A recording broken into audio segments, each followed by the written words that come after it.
ഉപ്പ് സത്യാഗ്രഹം. ബ്രിട്ടീഷുകാരുടെ സാൾട്ട് ആക്ടിന്, അതായത് ഉപ്പ് നിയമത്തിന് എതിരായി നടന്ന സമരമാകുന്നു ഉപ്പ് സത്യാഗ്രഹം.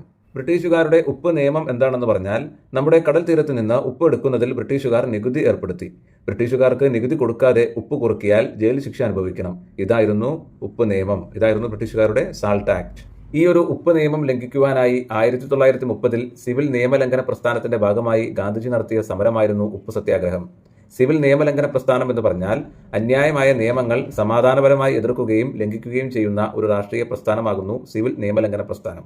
1930 മാർച്ച് 12 ഗുജറാത്തിലെ അഹമ്മദാബാദിലുള്ള സബർമതി ആശ്രമത്തിൽ നിന്നും 390 കിലോമീറ്റർ ഡിസ്റ്റൻസ് അകലെയുള്ള ഗുജറാത്തിലെ ദണ്ഡി കടപ്പുറത്തേക്ക് ഗാന്ധിജി തന്റെ തിരഞ്ഞെടുക്കപ്പെട്ട 78 അനുയായികൾക്കൊപ്പം ഉപ്പ് സത്യാഗ്രഹ യാത്ര ആരംഭിച്ചു.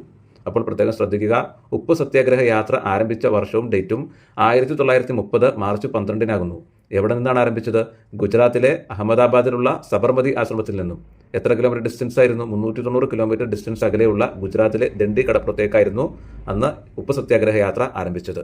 ഈ ഒരു സമരയാത്രയിലുടനീളം 100 കണക്കിന് ആളുകൾ ഈ സമരത്തെ അനുകൂലിച്ചുകൊണ്ട് അണിചേരുകയുണ്ടായി. 1930 ഏപ്രിൽ 5 ഗാന്ധിജിയും അനുയായികളും ഗുജറാത്തിലെ ദണ്ഡി കടപ്പുറത്ത് എത്തിച്ചേർന്നത്. 24 ദിവസം കൊണ്ട് 390 കിലോമീറ്ററാണ് അവർ സഞ്ചരിച്ചത്. 1930 ഏപ്രിൽ 6 ഗാന്ധിജി ഉപ്പ് നിയമം ലംഘിച്ചു. ഈ ഒരു വർഷവും ഡേറ്റും കൃത്യമായിട്ട് ഓർത്തിരിക്കണം. ഗാന്ധിജി ഉപ്പ് സത്യാഗ്രഹ യാത്ര ആരംഭിച്ചത് 1930 മാർച്ച് 12. ഗാന്ധിജിയും അനുയായികളും ഗുജറാത്തിലെ ദണ്ഡി കടപ്പുറത്ത് എത്തിച്ചേർന്നത് 1930 ഏപ്രിൽ 5. ഗാന്ധിജി ഉപ്പ് നിയമം ലംഘിച്ചത് 1930 ഏപ്രിൽ 6. ഈ ഡേറ്റുകൾ മറന്നുപോകാതെ കൃത്യമായി ഓർത്തു വയ്ക്കുക. മാർച്ച് 12 ആരംഭിച്ചു, ഏപ്രിൽ 5 ദണ്ഡി കടപ്പുറത്ത് എത്തിച്ചേർന്നു, ഏപ്രിൽ 6 ഗാന്ധിജി ഉപ്പ് നിയമം ലംഘിച്ചു. ഉപ്പ് സത്യാഗ്രഹത്തിന് പോകും മുമ്പ് ഗാന്ധിജി പറഞ്ഞ വാക്കുകൾ ഒന്ന് വായിക്കാം. ഒന്നുകിൽ ലക്ഷ്യം നേടി ഞാൻ തിരിച്ചു വരും, പരാജയപ്പെട്ടാൽ എൻ്റെ ജഡം ഞാൻ സമുദ്രത്തിന് സംഭാവന നൽകും.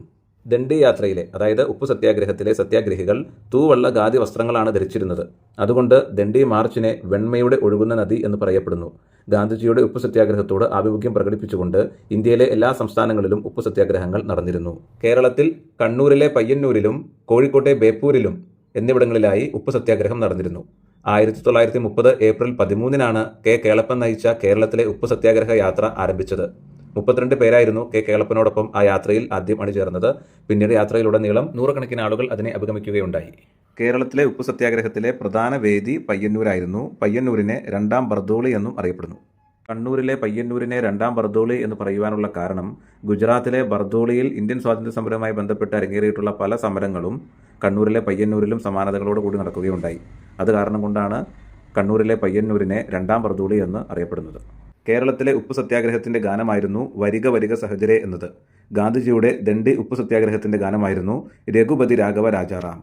വരിക വരിക സഹചരെ എന്നുള്ള ഗാനം എഴുതിയത് അംശി നാരായണപിള്ളയാകുന്നു. ഇതിൻ്റെ ഒപ്പം തന്നെ നമുക്ക് വേറൊരു കാര്യം കൂടി പഠിക്കാനുണ്ട്. അതായത് കേരളത്തിലെ ഉപ്പ് സത്യാഗ്രഹത്തിന്റെ ഭാഗമായിട്ട് പാലക്കാട് നിന്നും കോഴിക്കോട്ടെ ബേപ്പൂരിലേക്ക് ഉപ്പ് സത്യാഗ്രഹ ജാഥ നടന്നിട്ടുണ്ട്. അതിന് നേതൃത്വം കൊടുത്തത് TR കൃഷ്ണസ്വാമി അയ്യർ ആകുന്നു.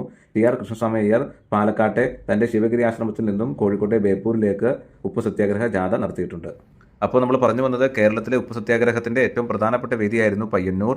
ഈ പയ്യന്നൂർ സത്യാഗ്രഹം, കേരളത്തിലെ ഈ ഉപ്പ് സത്യാഗ്രഹം ആരംഭിച്ചത് 1930 ഏപ്രിൽ 13 1930 ഏപ്രിൽ 21 പയ്യന്നൂരിലെത്തി.